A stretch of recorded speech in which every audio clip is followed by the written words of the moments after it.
Hide and seek. Hide and seek.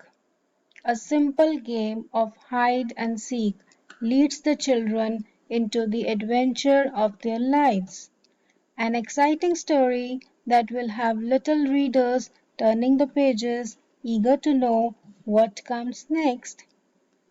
James, his sister Sally, and Mark, their BFF, best friends forever, were bored.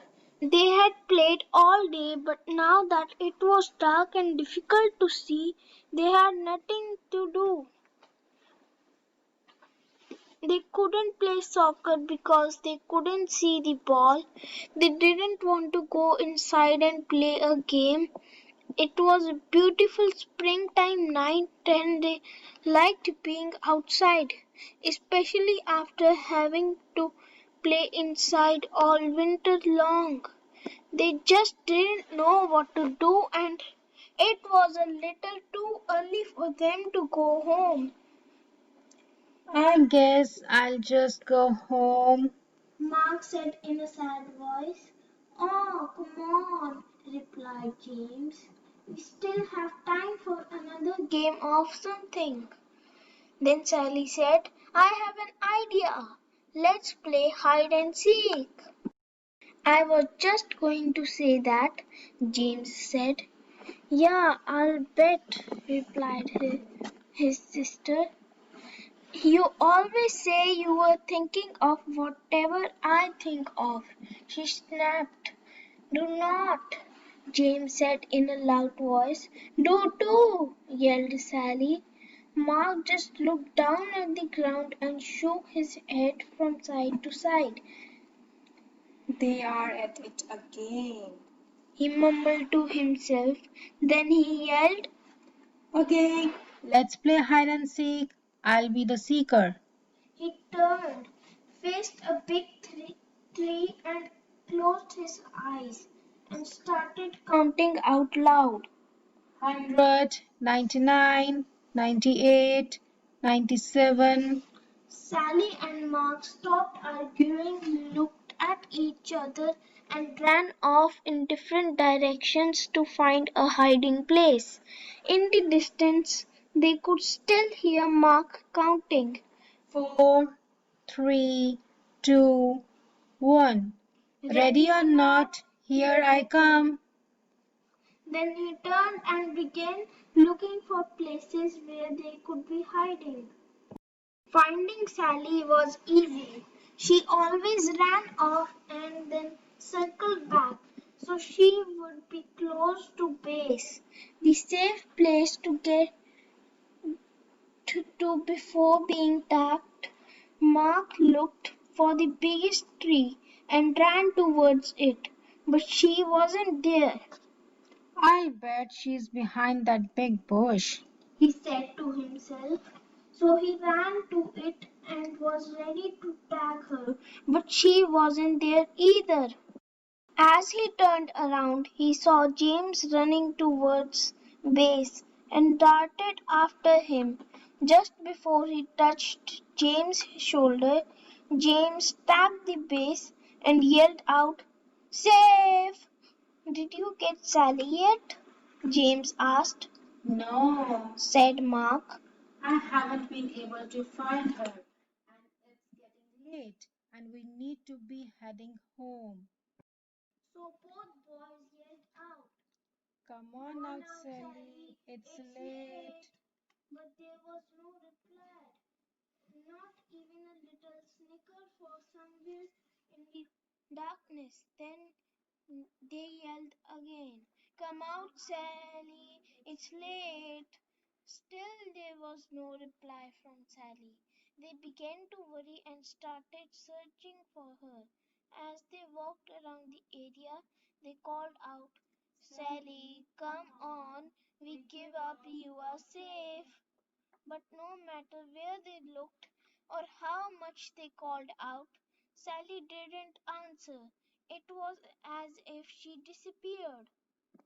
Sally was wondering what happened.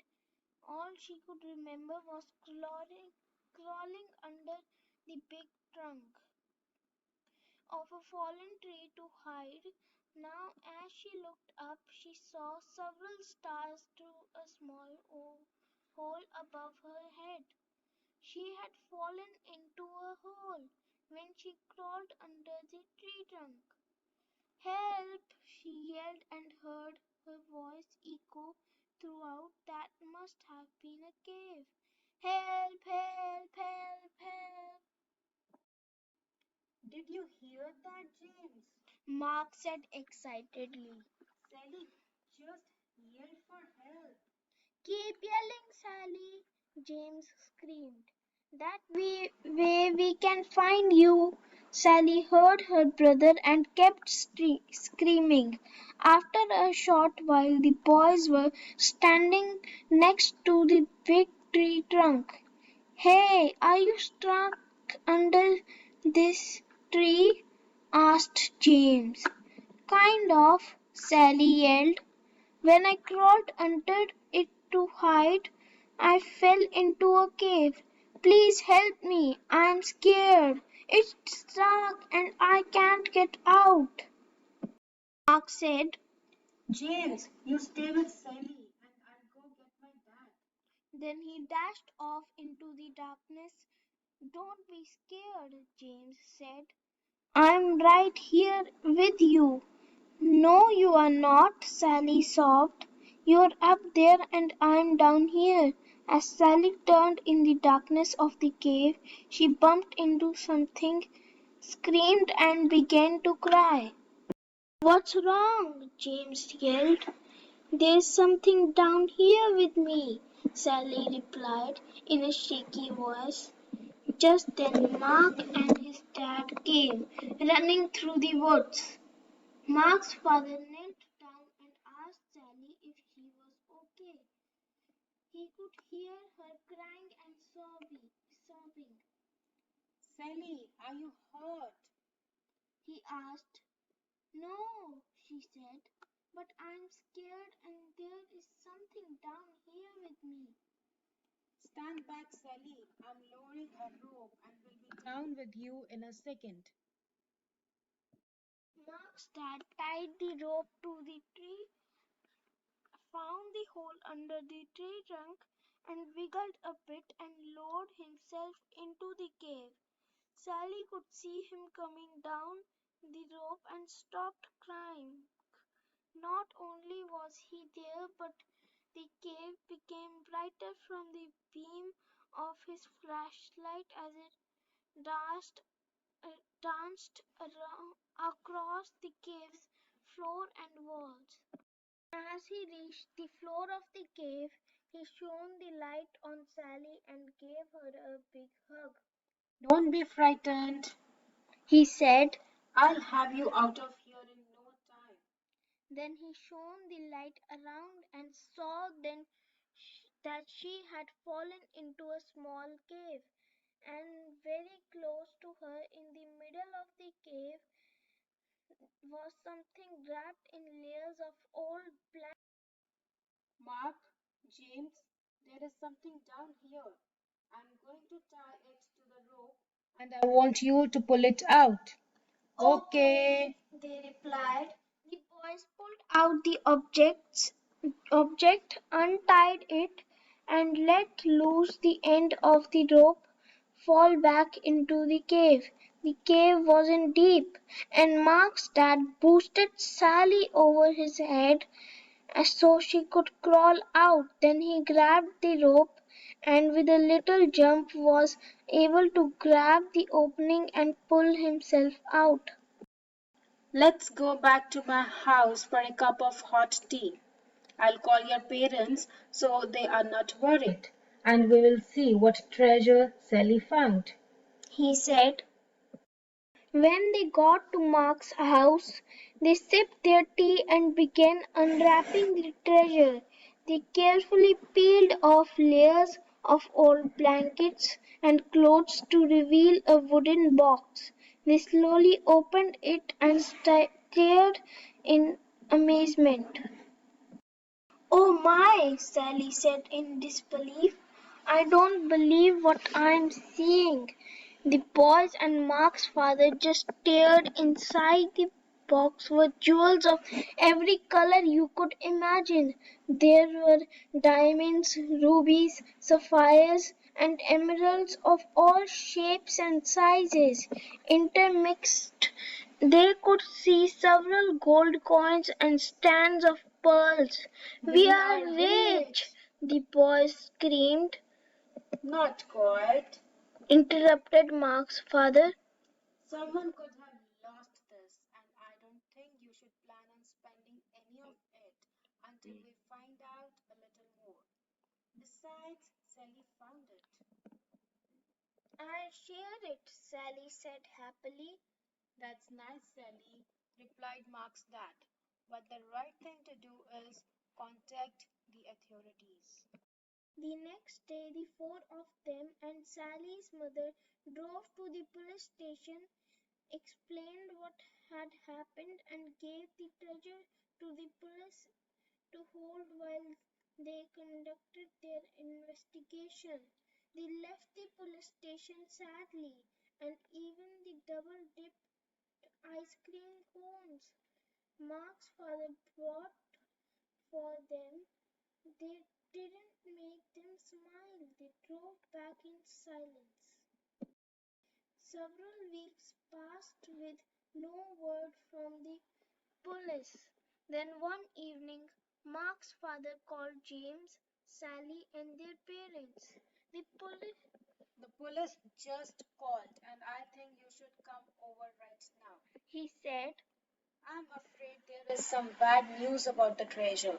The police are on their way and will explain everything when you get here. Sally and James didn't say much during the ride to Mark's house. Sally thought that since it was bad news, the treasure belonged to someone else, even though they probably lost it. What happened to finders keepers? She mumbled.